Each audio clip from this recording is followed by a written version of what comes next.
A ringing cell phone wakes up the protagonist in a messy room lying amidst a pile of clothes. Slowly opening his eyes, the young man looks really confused, not quite getting where he ended up. When he sits up in bed, a huge headache hits him, and he wonders what he's doing in a hotel. Glancing to the side, he realizes he spent the night with a beautiful girl he's never seen before. Suddenly, the cell phone rings again, and seeing the name Xiaojia on the screen leaves him completely stunned. Looking at the messages, he sees that she's furious, but then he remembers they broke up. He just doesn't understand why she called since she had blocked him on everything before. To try and make sense of this craziness, he decides to check the calendar on his phone. Seeing the date, it finally clicks. Somehow, he has gone back to the past. At that exact moment, a memory of his ex humiliating him and leaving him for another guy comes rushing back. That reality hit him hard because he truly believed he would be with her forever. Knowing her personality, he figures she's probably just going to ask for money again. That's when the young man realizes how blinded by love he was and how he had zero self-respect. Without a second thought, he grabs his phone and sends a message, ending things for good. Our young man tells her the truth that they're not a good match, and she replies telling him not to come crying later. Right after this move, a blue screen appears in front of him, activating the Supreme Tycoon system. He's in shock because not only has he traveled back in time, but now he also has a system to help him. Next, his stats appear showing his name, age, and even amount he earns per second. Doing the math, he gets all excited, and the system even offers him a starter pack. The prizes are 10 million, a supercar, and a shopping cart with no limit at all. A notification from the bank arrives at the same time, confirming the deposit of 10 million yuan into his account. He can hardly believe he received a real bank alert and the keys to a cool car. But he wonders what this friendship scanner thing is. After thinking for a moment, he decides to test this new ability on the girl sleeping next to him. The scanner shows her name. Yu Kong, and her appearance and physique stats are extremely high. He doesn't understand what that privacy value means, so he clicks on it to find out. Reading the description, he's shocked. The value is 1, which means he was her very first partner. Then he remembers when his ex left him and how he tried to call her but couldn't get through. That day he went to a bar to drown his sorrows and met Yushio, who was also feeling down. He sighed, remembering they got together, but her friendship level was low because she was just intoxicated. Suddenly, the noise he's making ends up waking the girl who was in a deep sleep. She teases him, asking why he was sighing and smiling sadly like a fool in love. With a confident smile, he turns to her and denies he was reminiscing about the past. The girl asks what he was sighing about, and he gets very close to her in an intimate way. He says he regrets not meeting her sooner and invites her for some private time together. The system reacts to his romantic gesture and rewards him with a new card and a special ability. With this new skill, he believes Yusaka is about to have an experience she'll never forget. He then kisses her with his new improved technique, leaving the girl completely speechless. She's blown away by the guy's skill and wonders how he can kiss so well and so differently than before. He smiles and tells her not to be mistaken because the real fun is just getting started. The next morning, the young man wakes up stretching and finds a pile of money on the bed. Confused, he wonders if he was treated like an escort since he found money on the bed. Along with the cash, he finds a thank you note that leaves him quite annoyed. As he gets dressed, he finds her interesting for having paid him, but regrets not getting her number.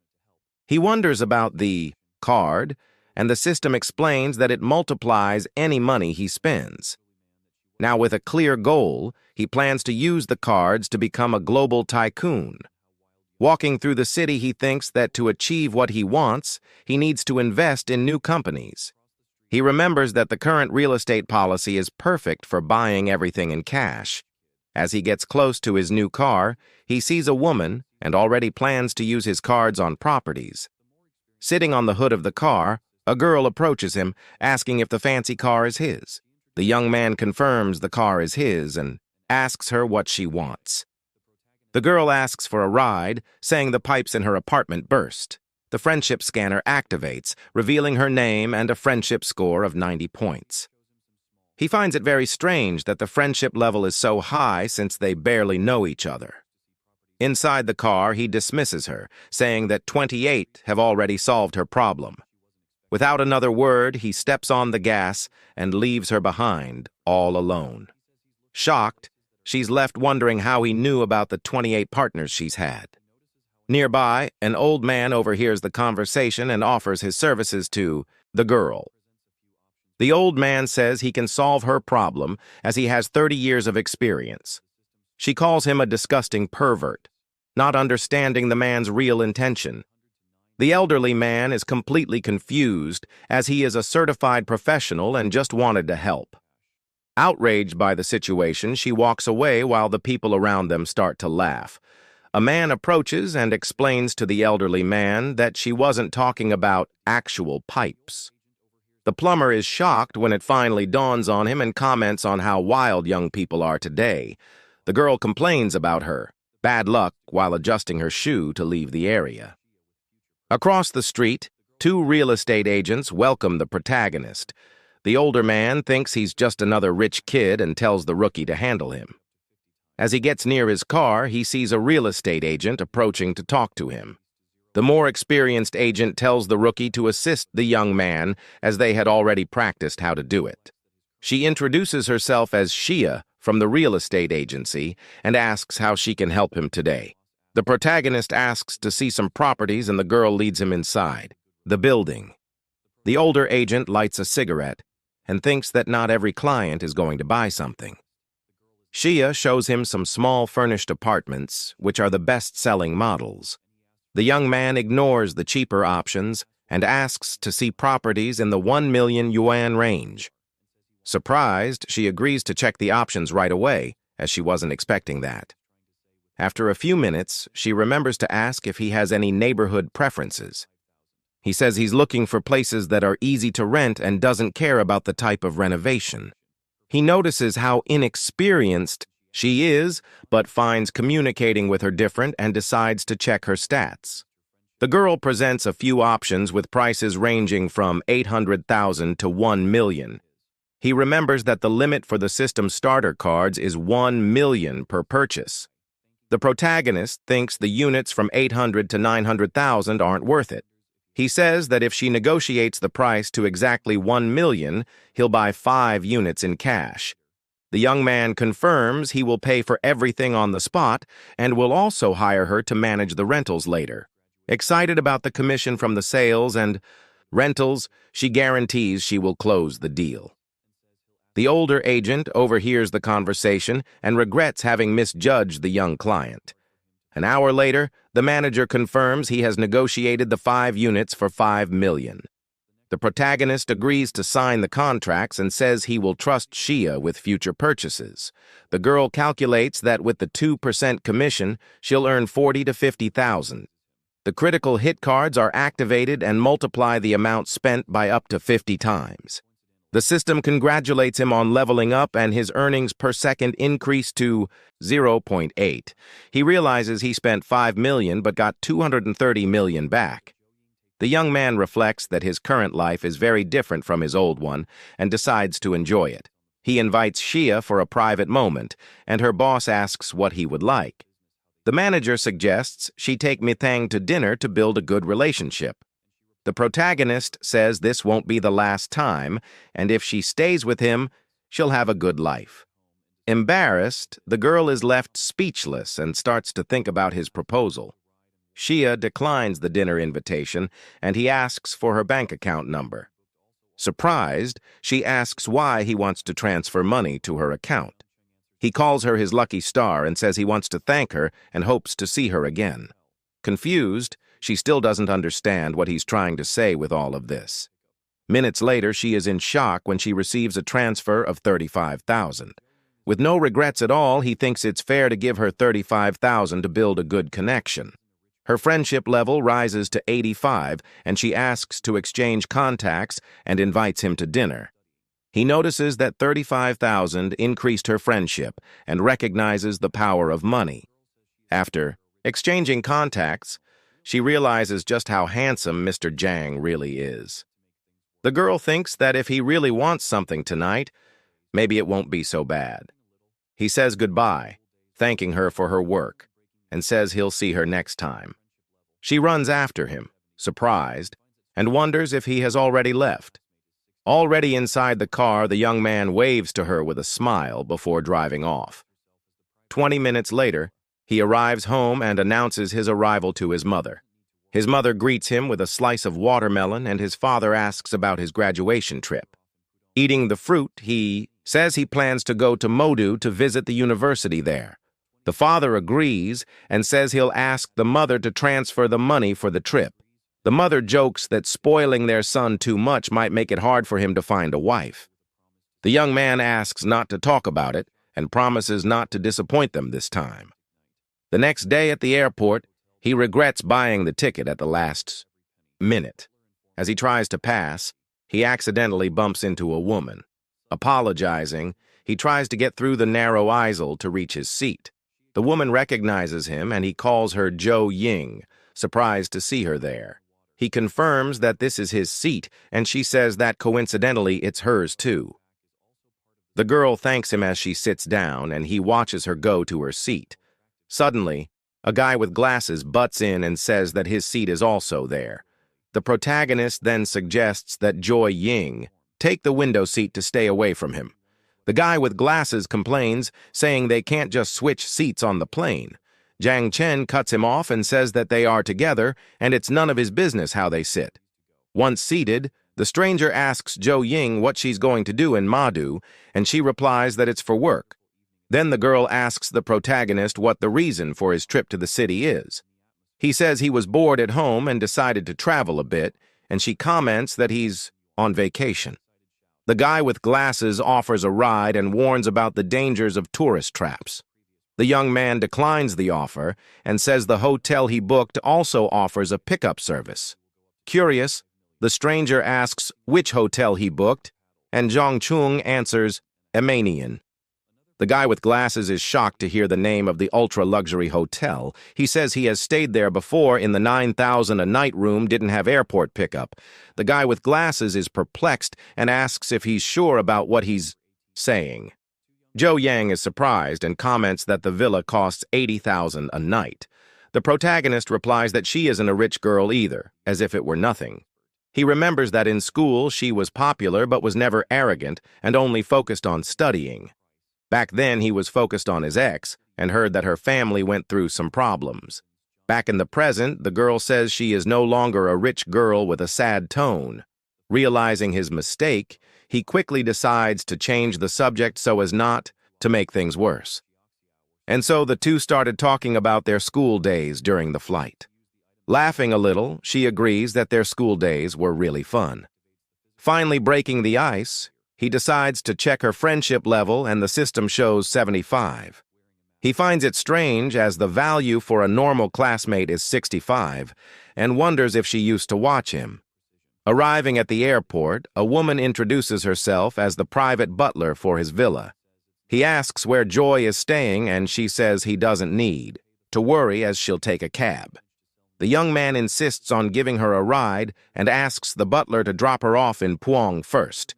Seeing the scene, the guy with glasses thinks he needs to save her from the show-off. 25 minutes later, she thanks him and asks to add him on WeChat for a future dinner. He agrees, and she thanks him again for today's favor with a smile. They exchange contacts and say goodbye with a promise to see each other again. The stranger is shocked that he let the girl go and laments his lost romantic night.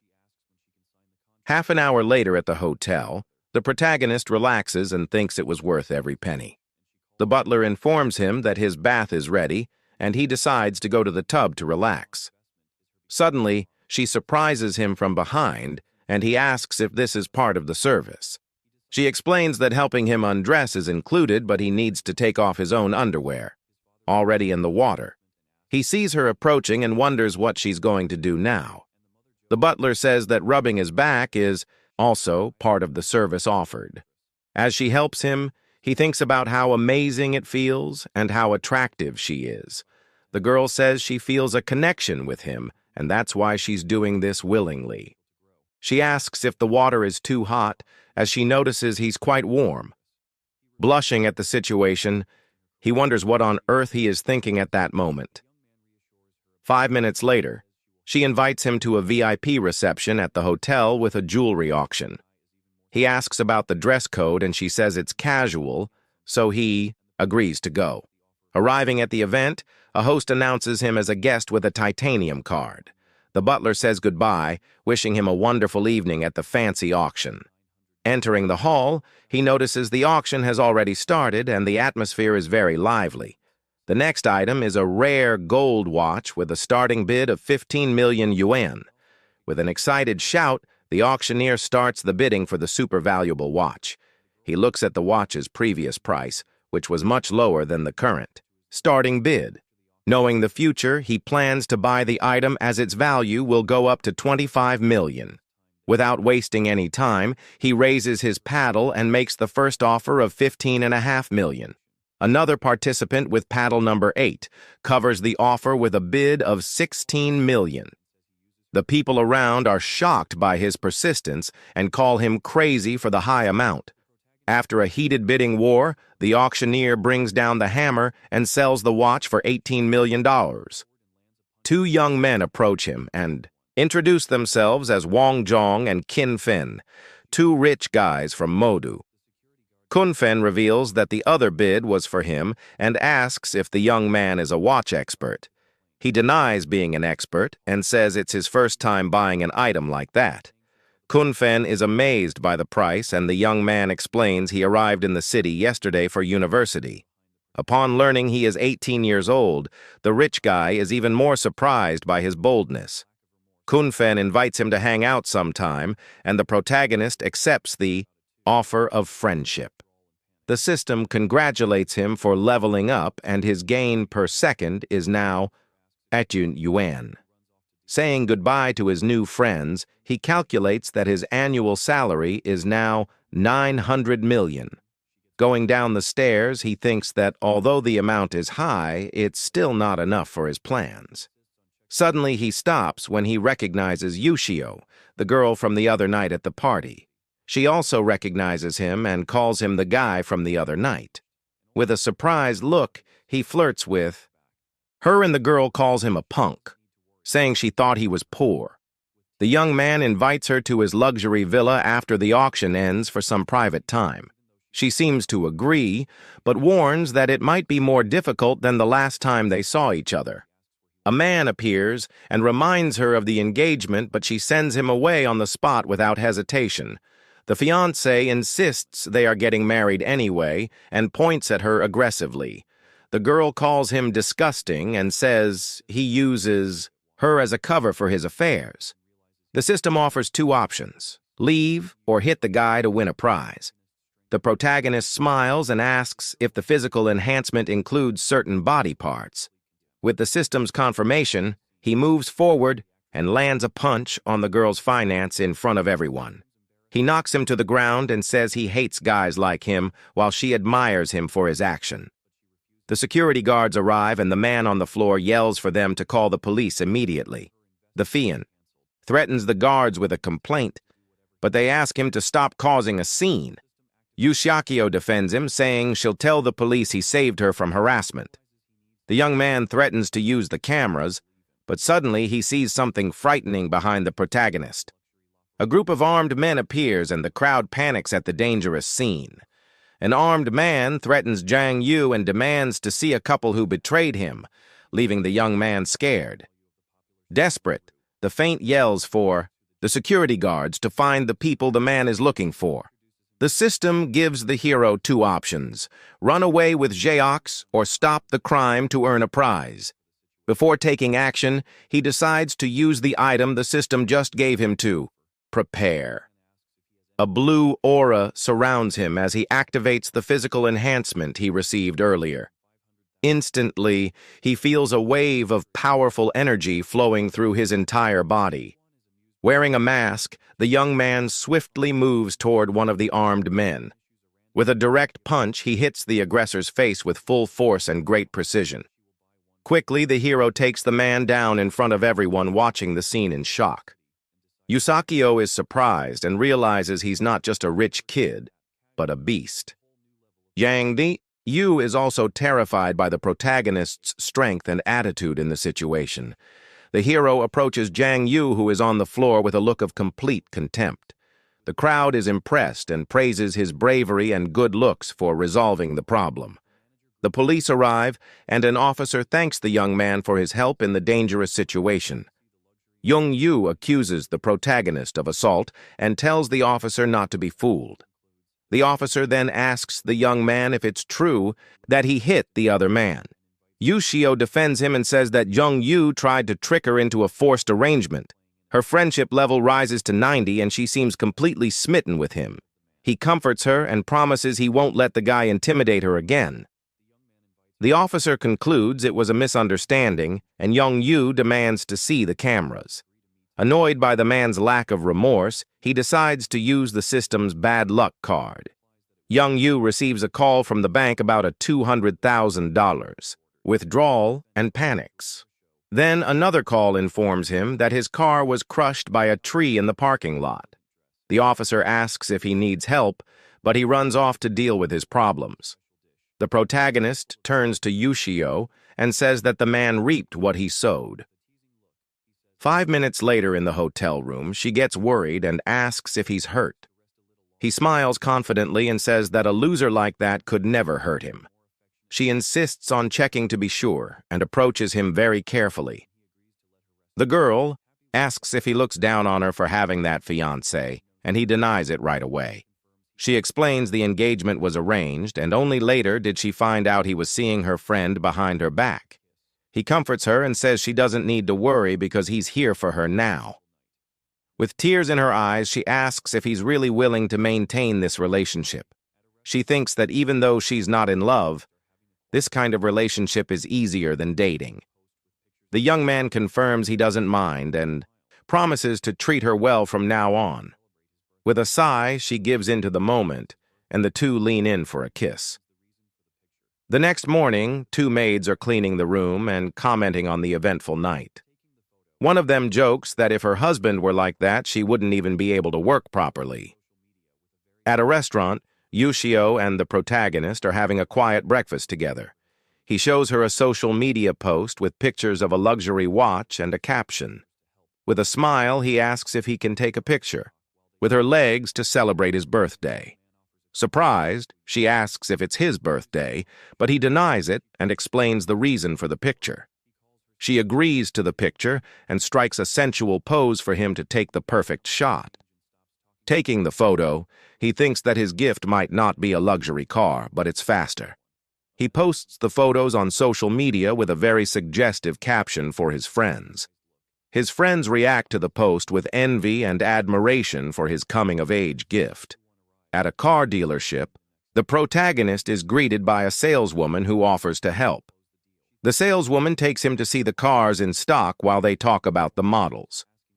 Nearby, an older man offers a car as a gift to a young actress. The man insists on buying her a car, and she politely tries to refuse the gift. The protagonist observes the scene and recognizes the actress Swan, who will become famous in the future. The girl seems embarrassed by the situation and tries to get away from the insistent man. The man offers a down payment in a drink, but she refuses, saying she has a meeting. He threatens her, saying that either she goes with him or her investment will be canceled. She refuses to give in and tells him to do whatever he wants, as she won't back down. The system activates a special mission to help Swan get out of the difficult situation. He realizes he needs to show his financial capability, so she will believe him. The young man asks the saleswoman about the conditions. For buying a luxury LaFerrari, he is disappointed to learn that he doesn't qualify to buy his dream car. The saleswoman says it's not impossible and explains a loophole to get the car. He agrees to pay the full amount in cash if she can manage to sell him the car. The saleswoman is shocked and wonders if he knows the real price of that luxury car. The older man doubts the young man's financial capacity and decides to see if it's true. Swan is also impressed, as even her boss would think twice before spending so much. The saleswoman informs him that the price of the car with customizations can reach $50 million. Suddenly, the manager arrives with Kunfen, who wanted to meet the car's mysterious buyer. The protagonist explains that he just arrived in the city and decided to casually buy a car. Kunfen laughs and says that calling a purchase like that casual is a whole new level of flexing. He introduces the young man to the manager as the buyer of the $18 million yuan watch from the auction. The young man shows the luxury watch on his wrist, leaving everyone in the store surprised. With the watch as proof of his wealth, the manager is astonished by the young man's purchasing power. The manager greets him and waives the asset verification to speed up the purchasing process. Swan is shocked to see the luxury and realizes he is one of the richest young men she has ever seen. Kunfen is also impressed and concludes that the young man's net worth is over $100 million. Boss Wong loses interest in buying the car and invites Swan for a drink. After she refuses again, he threatens her and tells her to stop playing innocent. The protagonist approaches and offers to invest in her project instead of the man. Surprised, she asks if he's serious about investing in her project. The young man invites her to discuss the details tomorrow, and she asks to exchange contacts. They exchange contacts and agree to meet at the next day to talk about the investment. He asks the manager about the delivery time, and the man replies that it will take a year. He is a bit disappointed with the long delivery time for the car he ordered. Kunfen invites him to a car show where he can buy one and take it home right away.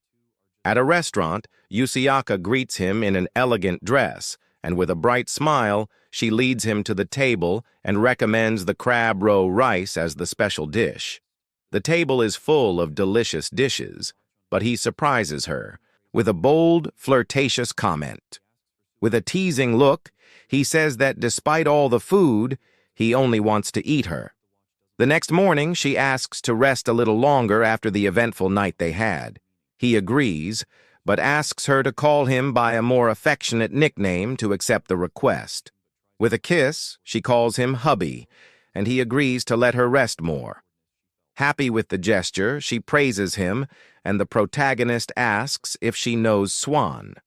She is surprised and asks if he likes the actress who is from the same company as her. The young man denies it and explains that he just wants to know more about her potential as an artist. Yushio says the company doesn't value her, but she has a lot of potential to grow. She offers to help and says she won't cause any trouble if he wants to be with the actress.